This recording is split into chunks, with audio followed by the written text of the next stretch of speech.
13 avec les États généraux de l'agriculture. On en parle ce midi avec Arnaud Moreau. Arnaud, le président Emmanuel Macron doit annoncer aujourd'hui une série de mesures en faveur des agriculteurs à Rungis. Et Arnaud, sans doute et peut-être que le président s'est inspiré d'un site participatif. Oui, tout à fait, Benoît. Ce site consacré donc aux États généraux de l'alimentation propose diverses questions, diverses consultations publiques. Alors j'y suis allé et vous pouvez le voir, notamment il y a cette question qui est posée: comment rémunérer plus équitablement les producteurs?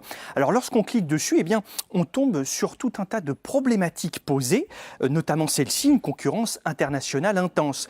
Là, les agriculteurs, les participants sont invités à voter, à donner leur avis, un peu comme sur le réseau social Facebook. Ainsi, vous le voyez, il y a des avis parfois divergents, comme ces deux internautes qui réagissent.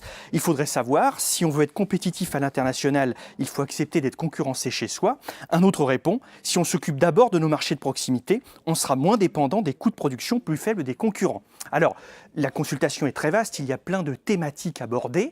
On a jusqu'au 20 octobre pour y participer et ensuite une synthèse sera effectuée à partir du mois de novembre. Néanmoins, ce mode de consultation ne convainc pas tout le monde puisque, notamment du côté de la FNSEA et de Jean-Marc Leluc, qui est agriculteur dans le Loiret, eh bien, beaucoup de gens ne pensent que ces États généraux n'apporteront pas de solution, donc affaire à suivre. En tout cas, effectivement, Emmanuel Macron va s'inspirer de tout ce qui a été recensé sur ce site. Et on attend, merci Arnaud, on attend avec impatience les annonces du président cet après-midi. On y reviendra bien sûr ce soir concernant les agriculteurs. Emmanuel Macron espère qu'ils soient et souhaite qu'ils soient justement rémunérés. Nous y reviendrons.